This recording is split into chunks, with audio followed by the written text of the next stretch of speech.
Pimenta nos olhos dos outros é refresco.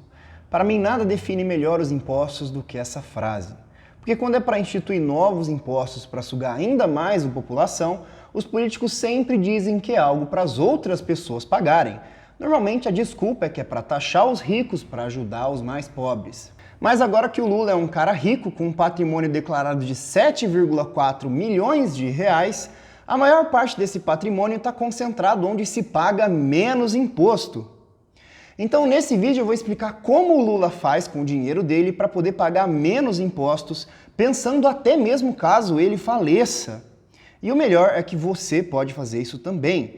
Você poderia inclusive estar pagando menos imposto de renda por conta disso. Para quem é novo por aqui, meu nome é Tony Mark e eu costumo falar sobre finanças com foco em criptomoedas. Eu já ensinei como as criptomoedas podem proteger e multiplicar o seu patrimônio ao longo do tempo, mas o foco desse vídeo vai ser te ensinar a fazer isso usando as próprias leis tributárias ao seu favor. Se nem mesmo quem estava no poder quando o Come Cotas foi criado se permite ser tributado, então nada é mais justo do que você fazer o mesmo. Quando alguém se candidata, essa pessoa precisa declarar publicamente o seu patrimônio. Então por isso nós sabemos que o Lula tem um patrimônio declarado de 7,4 milhões de reais. E desses 7 milhões, aproximadamente 75% está num plano de previdência privada, o que é o equivalente a 5,57 milhões de reais. Papo de previdência pode parecer chato, mas tem uns detalhes que vale muito a pena você aprender. Porque até eu, que nunca tive vontade de investir aqui no Brasil, achei muito útil, principalmente quando se trata de pagar menos impostos legalmente. Esse dinheiro do Lula está num plano de previdência privado, chamado Vida Gerador de Benefício Livre, o VGBL. Isso certamente tem dois motivos principais: pagar menos imposto se for sacar esse dinheiro, e para que os filhos, esposa ou outros beneficiários tenham acesso fácil a esse dinheiro caso ele faleça. Isso acontece porque em planos de previdência privada você pode chegar à menor alíquota de imposto de renda, que é 10%. E caso ele venha a falecer, a previdência não precisa passar por inventário. Muitas famílias passam pela perda de um familiar, em alguns casos ele é quem traz o dinheiro para dentro da casa. Então, além de perder uma pessoa amada e a renda da casa, ainda é necessário fazer um inventário e pagar um imposto sobre a herança. Com um plano de previdência privada, os beneficiários recebem acesso imediato ao dinheiro, podendo muitas vezes salvar a saúde financeira da família, para inclusive pagar os impostos sobre o patrimônio do falecido. Pois é, a família está passando dificuldade e ainda aparecem impostos a mais para pagar. A Previdência ajuda a contornar isso, além da possibilidade de diminuir o imposto de renda, que eu já vou entrar em detalhes logo. Se você não sabe o que é o inventário, o que é o imposto sobre herança, eu vou explicar porque talvez você não tenha passado, felizmente, pela perda de algum familiar próximo e você nunca precisou de passar por isso. Quando alguém falece, é preciso fazer um inventário, que é resumidamente levantar o patrimônio daquela pessoa para que ele seja distribuído entre os herdeiros. Isso pode demorar bastante. Além da demora para que os herdeiros tenham acesso aos bens do falecido, ainda é preciso pagar o ITCMD, Imposto de Transmissão, Causa, Mortes e Doação, que pode chegar a absurdos 8%. Alguns desses estados são Santa Catarina, Bahia, Rio de Janeiro, Ceará, Paraíba e Distrito Federal.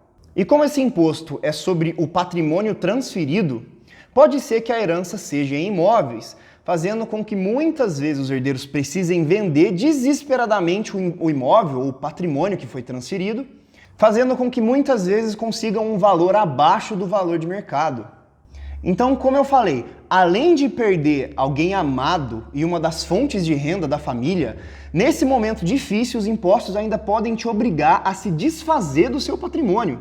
E como a Previdência já vai direto para os beneficiários cadastrados quando você contrata a Previdência, ela pode ser usada para pagar o ITCMD, que vai ser cobrado sobre aquele patrimônio, ou até mesmo para que você não pague ITCMD, porque em alguns estados o imposto não incide sobre previdência privada.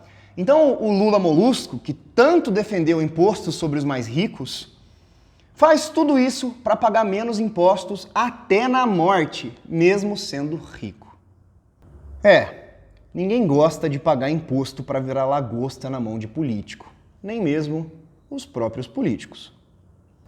Bom, e como você consegue pagar menos imposto de renda usando desse mesmo meio? Existem dois tipos de previdência privada, o VGBL e o PGBL. O VGBL, que é o caso do Lula, paga imposto somente sobre o rendimento. Você investe em um fundo de investimento de previdência e só o que for de rendimento você vai pagar imposto em cima dele. Já o PGBL, você paga imposto sobre o valor total. Porém, ele tem a vantagem de que você consegue abater até 12% da sua renda tributável com esse investimento. Então, supondo que você tem uma renda tributável de 100 mil por ano, só para arredondar e ficar mais fácil. Se você investir 12 mil reais por ano em um PGBL, então a sua renda tributável vai passar a ser 88 mil reais. Você abate esses 12 mil ou 12% e passa a pagar imposto só sobre os 88 mil ou 88% restantes. Em outras palavras, esse dinheiro que você investe é como se nunca tivesse virado renda para você. Então você deixa de pagar imposto em cima dele. De certa forma, é como se você trocasse pagar imposto por um investimento. Nesse exemplo que eu dei, em vez de você pagar imposto de renda sobre 100 mil, você passaria a pagar imposto de renda sobre 88 mil. Tem alguns outros detalhes, como você ter que fazer a declaração completa, mas eu não vou ficar entrando muito a fundo nesse vídeo, ele é mais uma introdução. Então, você consegue usar o PGBL para poder abater até 12% da sua renda tributável e pagar menos imposto. Se você quiser investir mais do que 12%, aí o excedente seria mais rentável em um VGBL, pelo fato de que ele vai pagar imposto de renda só sobre o rendimento. Mas ambos conseguem chegar à alíquota mínima, que é 10%. Para resumir aqui para vocês, você pode usar a Previdência para conseguir pagar a menor quantidade possível sobre os seus rendimentos e você consegue usar também a Previdência para você abater o seu imposto de renda até 12% em um PGBL. Não vou ficar entrando em muitos detalhes como eu falei aqui, é mais uma introdução. Se vocês quiserem, eu posso até fazer um vídeo falando mais sobre isso. Eu, por exemplo, fiquei surpreso com um rendimento muito abaixo do que eu esperava com a OABPrev, que dizia ser uma previdência super premiada, e eu fiquei indignado, porque com aquele rendimento, na minha opinião, é fazer os advogados de otário rendendo menos do que o CDI há anos. Depois de saber disso, logo depois, 2 amigos meus já estão até providenciando a portabilidade para outro fundo de previdência que rende mais. Na verdade, seria o mínimo que deveria render, que é o CDI, na verdade. Para mim, esse é o básico. E é assim que o Lula evita pagar impostos. Ele deixa onde tem a menor alíquota de imposto de renda e onde, caso ele faleça, os filhos dele, os beneficiários, a esposa, vão ter acesso mais rápido e provavelmente nem sequer pagar imposto. Pois é, o presidente que durante o seu governo instituiu come-cotas, que basicamente antecipa imposto de renda, prejudicando quem pensa em investir a longo prazo, tributando quem quer investir, investe na forma onde não tem tributação. É aquilo que eu falei no começo, pimenta nos olhos dos outros é tempero, porque na hora de criar algum imposto é sempre para os outros pagarem. É sempre para os ricos, é sempre para tal classe, nunca é para quem vai realmente pagar. E acaba sobrando para todo mundo. Muito obrigado por assistir até aqui. Não se esqueça de deixar o like e se inscrever para aprender ainda mais sobre o que realmente importa em finanças. Valeu! Falou!